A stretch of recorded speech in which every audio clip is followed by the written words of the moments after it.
ಸ್ನೇಹಿತರೆ, ಇದು ಯಾವುದೋ ಕಾರ್ಪೊರೇಟ್ ಆಸ್ಪತ್ರೆ ಅಲ್ಲ, ಇದು ನಾಗಮಂಗಲ ತಾಲೂಕಿನ ಹೊನ್ನಾವರ ಗ್ರಾಮದ ಗ್ರಾಮೀಣ ಆಸ್ಪತ್ರೆ, ಸರ್ಕಾರಿ ಗ್ರಾಮೀಣ ಆಸ್ಪತ್ರೆ. I repeat, government rural hospital. ಬಹಳ ಚಿಕ್ಕ ಹಳ್ಳಿನಲ್ಲಿರುವಂಥ ಆಸ್ಪತ್ರೆ, ಯಾವುದೇ ಕಾರ್ಪೊರೇಟ್ ಆಸ್ಪತ್ರೆಗಿಂತ ಮಜಬೂತಾಗಿದೆ. ಡಾಕ್ಟರ್ ಟಿಪ್ಪು ಸುಲ್ತಾನ್ ಇದಕ್ಕೆಲ್ಲ ಕಾರಣಕರ್ತ. ಸರ್, ನಿಮ್ಗೆ ಯಾಕೆ ಅನ್ನಿಸ್ತು ಇಷ್ಟು ಚೆನ್ನಾಗಿ ಹಾಸ್ಪಿಟ್ಲ್ ಇಟ್ಕೋಬೇಕು ಅಂತ? ಯಾಕೆ ಅನ್ನಿಸ್ತು ಹೇಳಿ ಸರ್. ಈಗ ನಾನು ಹೇಳಬೇಕು ಅಂತಂದ್ರೆ, ಸರ್ಕಾರಿ ಆಸ್ಪತ್ರೆಗಳು ಆತರ ಇರುತ್ತೆ, ಕೆಟ್ಟದಾಗಿರುತ್ತೆ, ಹೊಲ್ಸಾಗಿರುತ್ತೆ, ಆತರ ಎಲ್ಲ ಮೈಂಡ್ ಸೆಟ್ ಅಲ್ಲಿ ಎಲ್ಲರೂ ಜನರ ಮೈಂಡ್ ಸೆಟ್ ಅಲ್ಲೂ ಇದೆ. ಆಮೇಲೆ ಸರ್ಕಾರಿ ವೈದ್ಯರು ಕೂಡ ಸುಮ್ಮನೆ ಬರ್ತಾರೆ ಹೋಗ್ತಾರೆ ಅನ್ನುವಂತ ಕಾನ್ಸೆಪ್ಟ್ ಇರುತ್ತೆ. ಈಗ ನಾವು ಸರ್ಕಾರ ಅನುದಾನ ಕೊಡ್ತಾ ಇದೆ. ಈಗ ಯಾವ ತರ ಅನುದಾನ ಕೊಡ್ತಾ ಇದೆ ಅಂದ್ರೆ, ನೀನು ಪೇಷಂಟ್ ನೋಡು, ನಾನು ದುಡ್ಡು ಹಾಕ್ತೀನಿ. ಆ ಅನುದಾನನ ತಗೊಂಡು ನಾವು ಹೇಗೆ ಬಳಸ್ಕೋಬಹುದು, ಹೇಗೆ ಆಸ್ಪತ್ರೆನ ಇಂಪ್ರೂವ್ ಮಾಡಬಹುದು, ಹೇಗೆ ಆಸ್ಪತ್ರೆಯ ರೋಗಿಗಳ ಚಿಕಿತ್ಸಾ ಗುಣಮಟ್ಟನ ನಾವು ಹೇಗೆ ಇಂಪ್ರೂವ್ ಮಾಡಬಹುದು ಅನ್ನೋದನ್ನ ನಾವು ಇದರಲ್ಲಿ ತೋರಿಸಿದೀವಿ ಸರ್. ಅಮೇಝಿಂಗ್. ಒಬ್ಬ ಡಾಕ್ಟರ್ ಮನ್ಸು ಮಾಡಿಬಿಟ್ರೆ ಒಂದು ಆಸ್ಪತ್ರೆ ಎಷ್ಟು ಚೆನ್ನಾಗಿರುತ್ತೆ ಅನ್ನೋದಕ್ಕೆ ಡಾಕ್ಟರ್ ಟಿಪ್ಪು ಸುಲ್ತಾನ್ ನಿದರ್ಶನ. ಇವ್ರು ನಾಗಮಂಗಲದವರು, ಲೋಕಲೈಟು. ಮಧ್ಯಾಹ್ನ 1 ಗಂಟೆಗೆ OPD ಕ್ಲೋಸ್ ಮಾಡ್ಬಿಡ್ತಾರೆ ಕಣ್ರಿ.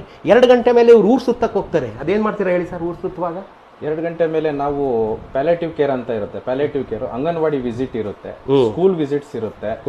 ಆ ನಂತರ ಸ್ಯಾಮ್ ಮ್ಯಾಮ್ ಮಕ್ಕಳು ಅಂತ ಇರ್ತಾರೆ, ಅಪೌಷ್ಟಿಕತೆ ಹೊಂದಿರುವಂತ ಮಕ್ಕಳು.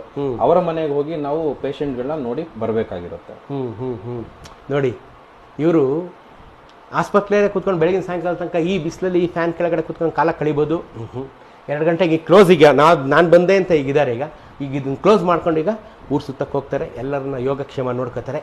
ಇವರಿಂದ ನಾವು ಕಲಿಬೇಕಾಗಿರೋದೇನು? ಶ್ರದ್ಧೆ. ಕೆಲಸದಲ್ಲಿ ಶ್ರದ್ಧೆ.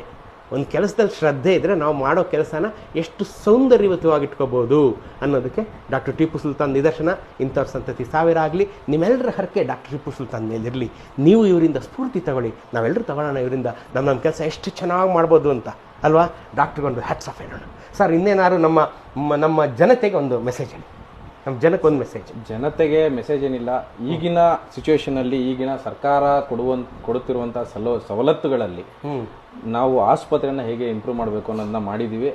ಇದಕ್ಕೆ ನಮ್ಮ ಪಂಚಾಯಿತಿ, ನಮ್ಮ ರೋಗಿಗಳು, ನಮ್ಮ ಆಸ್ಪತ್ರೆಯ ಸಿಬ್ಬಂದಿ, ನಮ್ಮ ಮೇಲಧಿಕಾರಿಗಳು ಮುಖ್ಯವಾಗಿ ಅವರ ಸಹಕಾರದಿಂದ ನಾವು ಇಷ್ಟು ಮಾಡಿದೀವಿ.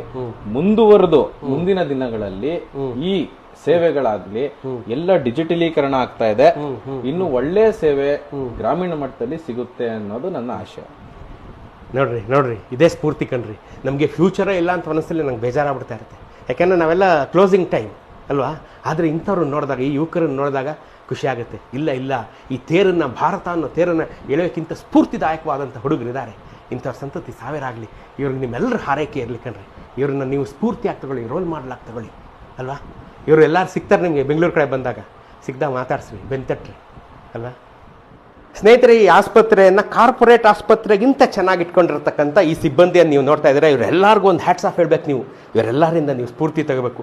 ಇಷ್ಟು ಚೆನ್ನಾಗಿ ಆಸ್ಪತ್ರೆಯನ್ನು ಇಟ್ಕೊಂಡು ಹಗಲು ರಾತ್ರಿಗಳನ್ನು ಒಂದು ಮಾಡಿ ತಮ್ಮ ಮನೆ ಕೆಲಸ ಅಂತ ದುಡಿತಾ ಇರತಕ್ಕಂಥ ಇಂಥ ಸರ್ಕಾರಿ ಸಿಬ್ಬಂದಿಗೆ ಒಂದು ಹ್ಯಾಟ್ಸ್ ಆಫ್. ಇವ್ರಿಗೆ ನೀವು ಸಹ ನಿಮ್ಮ ಹೃದಯಾಂತರಾಳದ ನಮಸ್ಕಾರಗಳನ್ನು ಇವ್ರಿಗೆ ನೀವು ಸಲ್ಲಿಸಬೇಕು. ಇಂಥವರಿಂದ ನೀವು ಸ್ಫೂರ್ತಿ ತಗೋಬೇಕು.